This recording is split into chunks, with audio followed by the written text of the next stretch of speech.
Hi friends, எல்லாரும் எப்படி இருக்கீங்க? நல்லா இருக்கீங்களா? இன்னைக்கு சூப்பராட்டு ரவை லட்டு பண்ண போறாங்க. ஒரு சிஸ்டர் கேட்டிருந்தாங்க, அம்மா ரவை லட்டு பண்ணி போடுங்கன்னு சொல்லி கேட்டிருந்தாங்க. அவங்களுக்காண்டி இன்னைக்கு ரவை லட்டு பண்ண போறேன். 2 டம்ளர் ரவை எடுத்திருக்கேன் பண்ணதுக்கு. இதே மாதிரி நீங்களும் உங்களுக்கு தேவைக்கு தகுந்தபடி எடுத்துக்கோங்க. ரொம்ப டேஸ்டியா இருக்கும். நான் தீபாவளி அப்போ அம்மா மகள் சேனல்ல நான் பண்ணி போட்டிருக்கேங்க இந்த ரவை லட்டு வந்து. அதுலேயும் போய் செக் பண்ணி பாருங்க. இன்னைக்கு அவங்களுக்காண்டி நான் இன்னைக்கு பண்றேன். எவ்வளோ நாளாலும் கெட்டு போகாதுங்க. அந்த அளவுக்கு டேஸ்டியா இருக்கும். வெளியிலே நம்ம ஸ்டோர் பண்ணி வச்சுக்கிடலாம். அந்த அளவுக்கு எப்படி பண்ணுறதுன்னு இன்னைக்கு பார்க்க போகிறோம். வீடியோக்குள்ளே வாங்க. ரவையை வந்து நம்ம மிக்ஸ் பண்ணிக்கலாம். பால் வந்து காய்ச்சி ஆற வச்ச பாலுங்க. ரவையை வந்து ஒரு மிக்சிங் பவுலில் ஆட் பண்ணிக்கலாம். இந்த மாதிரி ஆட் பண்ணிக்கோங்க. அப்புறமா பாலை வந்து கொஞ்சம் கொஞ்சமாக விட்டு கிண்டணுங்க. ரொம்ப பால் ஊற்றிடாதீங்க. நம்ம சப்பாத்தி மாவு மாதிரி பிசைஞ்சு எடுக்கணுங்க ஊறினதுக்கப்புறம்.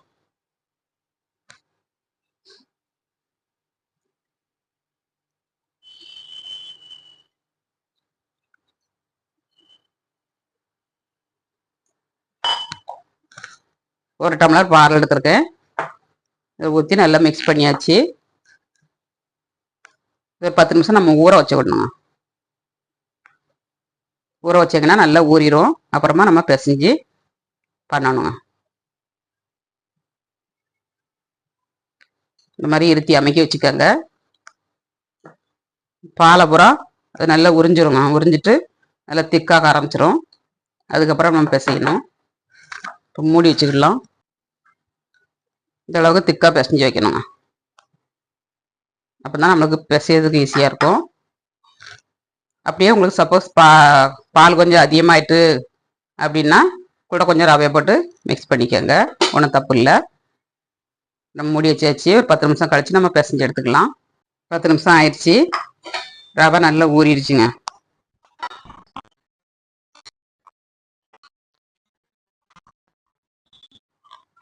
கரெக்டாக இருக்குது எனக்கு பால் வந்து. அதிகமாக இருந்துச்சுன்னா நீங்கள் ரவையை கூட கொஞ்சம் போட்டு பிசைஞ்சிக்கோங்க. நல்லா பிசையணுங்க அழுத்தி. இந்த ரவை வந்து சாஃப்டாக வரணும். நல்லா பிசைஞ்சு வச்சுங்க. பாதி மாவை பிச்சு எடுத்துக்கோங்க. எடுத்துட்டு நம்ம இப்போ சப்பாத்தி கட்டையில் வச்சு தேய்ச்சி எடுத்துக்கணும்.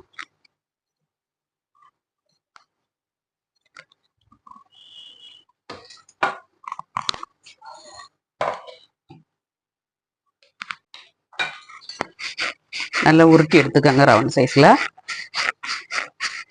ரவுண்ட் பண்ணிவிட்டு நம்ம கொஞ்சோண்டு நெய்யாவது எண்ணெயாவது கையில் தடவிட்டு தேய்க்கணுங்க. நம்ம கொஞ்சோண்டு நெய்யை ஆட் பண்ணிக்கலாம்.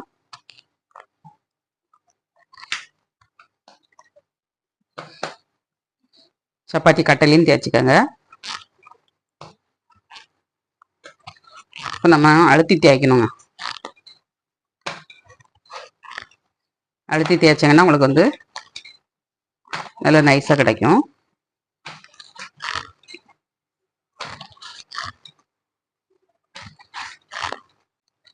ஓரத்துலலாம் இந்த மாதிரி கையை கொண்டு லேசாக சைஸ் பண்ணி விட்டுருக்குங்க.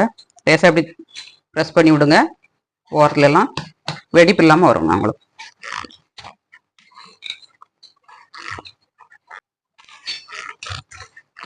தேய்ச்சாச்சு. தோசை தவா அடுப்பில் காய வச்சுட்டு நம்ம போட்டு எடுத்துக்கலாம். தவாவில் போட்டு சூடு பண்ணி நம்ம மிக்சி ஜாரில் போட்டு அரைக்க போகிறோங்க. அதனால ரவுண்ட் ஷேப்பில் வரணும்னு அவசியம் இல்லை. இந்த மாதிரி லேசாக தட்டி கொடுத்துட்டு நம்ம தோசை தவா அடுப்பில் வச்சுக்கலாம். அடுப்பை ஆன் பண்ணியாச்சு. தோசை தவா அடுப்பில் வச்சு நம்ம தேய்ச்சி வச்சதை இதில் போட்டுக்கணுங்க.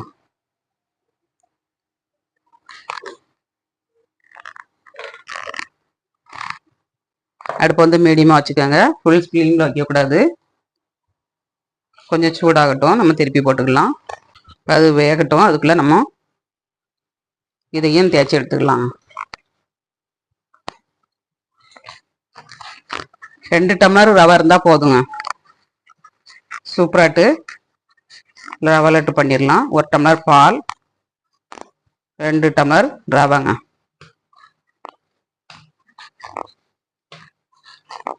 குழந்தைகளுக்கு இந்த மாதிரி ஸ்நாக்ஸ் மாதிரி பண்ணி டிஃபனில் போட்டு அடைச்சி வைங்க, ஏர் கண்டெய்னரில் போட்டு. ஸ்கூலுக்கு போயிட்டு வந்தோன்னா எடுத்து சாப்பிடுங்க குழந்தைகள். ஸ்நாக்ஸ் ஐட்டம்லாம் வீட்டில் பண்ணி கொடுங்க, வெளியில் வாங்கி கொடுக்காதீங்க குழந்தைகளுக்கு. ஆரோக்கியமே கிடையாது. பண்ணுறதுக்கு கொஞ்சம் கஷ்டமாக இருக்கும். அதை பார்த்தோம்னா நமக்கு பிள்ளைகளுக்கு உடம்பு சரியில்லாமல் ஆயிட்டுனா அதோட டபுள் வேலையை ஆகி போங்க நமக்கு.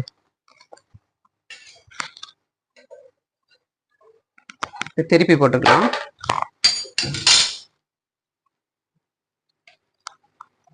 ரொம்ப நேரம் போடக்கூடாது, திருப்பி திருப்பி போட்டு வேக வைக்கணும். கலர் வந்து சேஞ்ச் ஆகாமல் எடுக்கணும். அதனால திருப்பி திருப்பி போட்டு விடணுங்க அப்பப்போ. அடுத்தது மட்டும் திருப்பி போட்டுக்கலாம். தேய்ச்சி எடுத்தாச்சுங்க. இந்த மாதிரி தேய்ச்சா போதும்.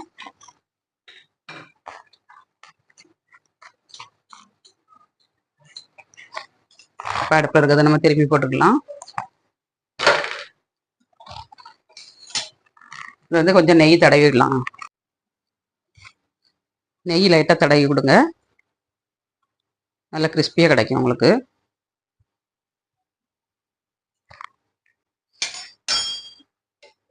திருப்பி போட்டுக்கலாம்.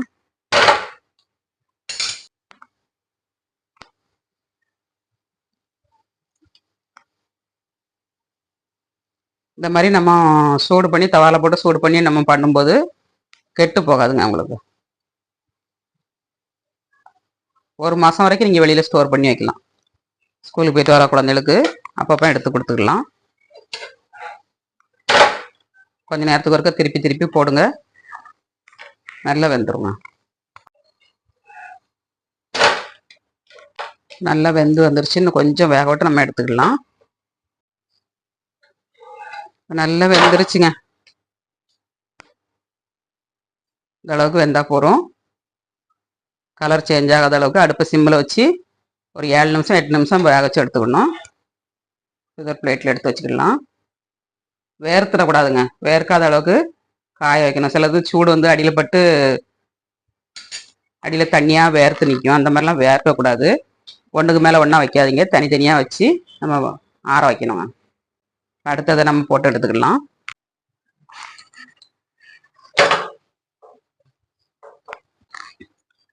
டிவியில் நியூஸ்லாம் பிள்ளைகளுக்கு கேக்கு வெளியில் வாங்கி கொடுத்தாலே இறந்து போகுதுன்னு சொல்லுதாங்க. அப்புறமா வந்து ஒரு ஸ்வீட்லேயும் புழு இருக்குன்னு சொல்லுதாங்க. இந்த மாதிரிலாம் நிறைய கம்ப்ளைண்ட் வருதுங்க வெளியில் வாங்கி கொடுக்கறனால. அதனால பிள்ளைகளுக்கு வந்து நிறைய நோயெல்லாம் வர்றதுக்கு வாய்ப்பு இருக்குது. வீட்டிலே பண்ணி கொடுங்க அப்படின்ற அளவுக்கு. ஸ்வீட் சாப்பிடாம இருந்தாலே பிரச்சனை இல்லைங்க, ஆனால் பிள்ளைகளுக்கு வந்து நோய் இல்லாமல் நம்ம காப்பாற்றணும். அதுதான் முக்கியம். பிள்ளைகள் வந்து ஆரோக்கியமாக இருக்கணும். இப்போ கொஞ்சம் நெய் தடவிக்கலாம்.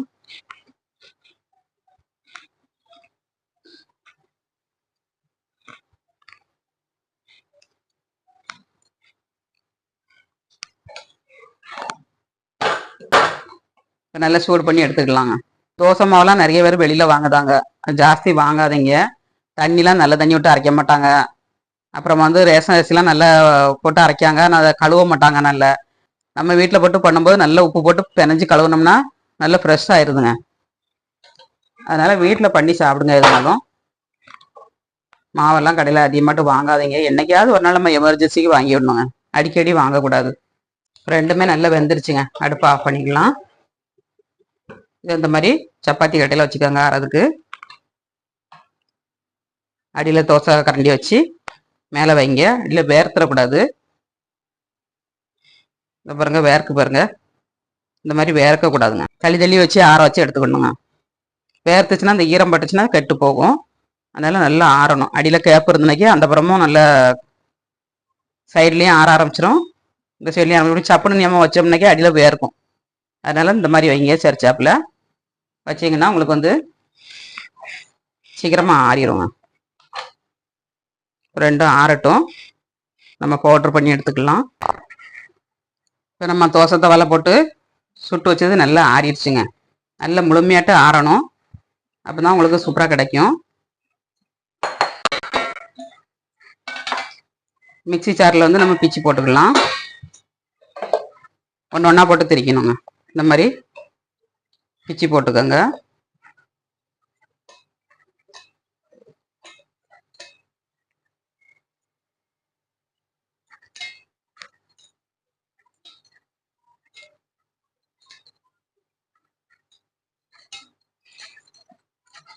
சின்ன சின்ன பீஸாட்டு கட் பண்ணி போட்டு விடணும். இதை வந்து நம்ம பவுடர் பண்ணி எடுத்துக்கலாம். ஃபஸ்ட்டு ஒன்றா திரிச்சிட்டு அப்புறமா இதை திரிச்சிடலாம்.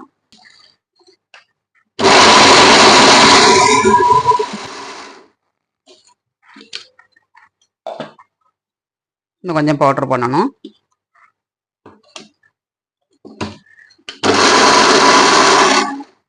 இப்போ பவுடர் பண்ணி எடுத்தாச்சுங்க. இல்லை தட்டிக்கிடலாம்.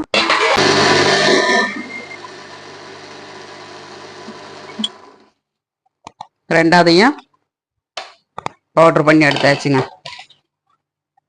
நம்ம எப்படி ரவை போட்டோமோ அதே மாதிரி ரவை மாதிரி கிடச்சிக்கிட்டு பாருங்க நமக்கு.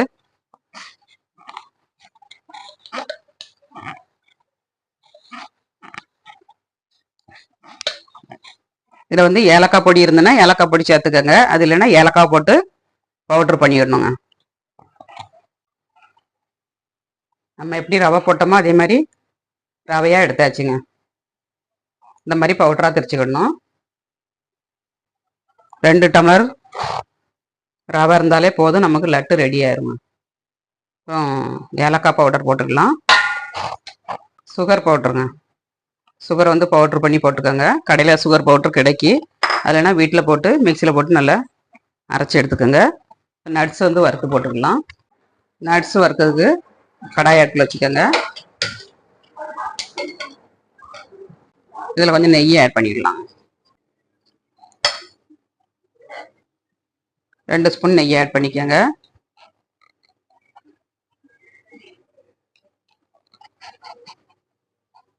நெய்யும் ஜாஸ்தி ஆகாதுங்க, 2 ஸ்பூன் போட்டாலே போதும்.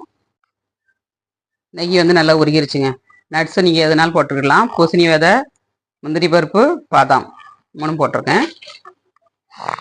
அடுப்பை வந்து குறைச்சி வச்சு நம்ம நல்லா வறுத்து எடுத்து விடணும். எல்லாமே நல்லா வறுபட்டுருச்சு. நம்ம ரவை கூட ஆட் பண்ணிடலாம்.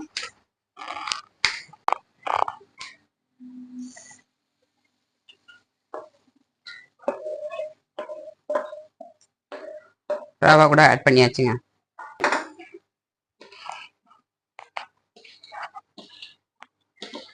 இது கூட நம்ம வேற எதுவுமே ஆட் பண்ணக்கூடாது. நெய்யும் இந்த அளவுக்கு போதும். சுகரும் ஆட் பண்ணியாச்சு.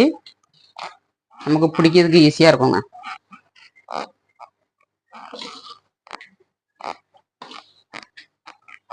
இந்த மாதிரி நல்லா மிக்ஸ் பண்ணிட்டு நம்ம உருண்டை பிடிச்சி எடுத்துக்கணும்.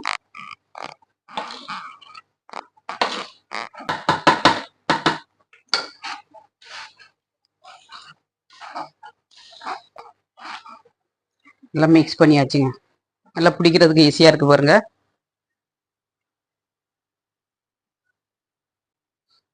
இந்த மாதிரி கையில் வச்சு நம்ம உருண்டை பிடிச்சிக்கணும்.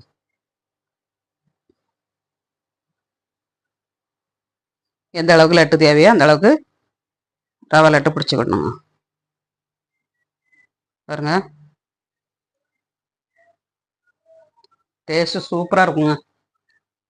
ஒரு பிளேட்டில் வச்சுக்கலாம். அதுக்கு சூப்பராக இருக்கும் சாப்பிட்றதுக்கு டேஸ்ட்டும். ஒரு பிளேட்டில் இந்த மாதிரி உருட்டி வச்சுக்கலாம். ரொம்ப ஈஸியாக பண்ணுறது.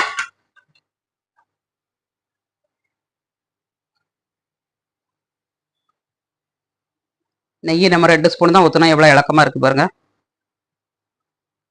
அதிகமாக நெய்யும் செலவாகாது, காசும் அதிகமாக செலவாகாதுங்க. நம்ம கடையிலேருந்து வாங்கறதா இருந்தால் எவ்வளோ காஸ்ட்லியாக நம்ம கொடுத்து வாங்குகிறோம். வீட்டில் நம்ம சுலபமாக பண்ணிடலாம். இந்த மாதிரி எல்லா உருண்டைகளும் உருட்டி எடுத்துக்கலாம். சூப்பராக லவராட்டு பண்ணியாச்சுங்க. எவ்வளோ எம்மியாக இருக்குது பாருங்கள் பார்க்கறதுக்கு. இந்த மாதிரி நீங்களும் வீட்டில் ட்ரை பண்ணுங்கள். ட்ரை பண்ணிட்டு எப்படி இருந்துச்சுங்க அதை கமெண்ட்ஸ் பண்ணுங்கள், லைக் பண்ணுங்கள், சப்போர்ட் பண்ணுங்கள். ரொம்ப டேஸ்டியாக இருக்குங்க அந்த லட்டு வந்து. எவ்வளோ அழகாக இருக்குது பாருங்கள். கெட்டே போகாதுங்க உங்களுக்கு. 1 மாதம்னாலும் நீங்கள் வெளியில் வச்சுருந்து சாப்பிடலாம்.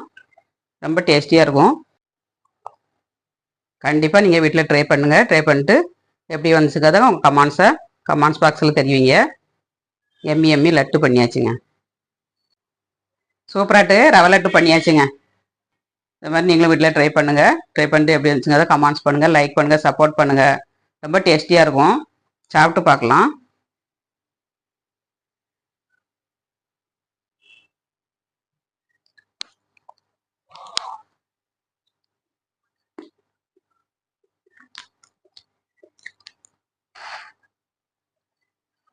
வேற லெவலில் இருக்குங்க. டேஸ்ட் வந்து அட்டகாசமாக இருக்குது. நீங்களும் ட்ரை பண்ணுங்கள். மீண்டும் நெக்ஸ்ட் வீடியோவில் சந்திப்போம். பாய்.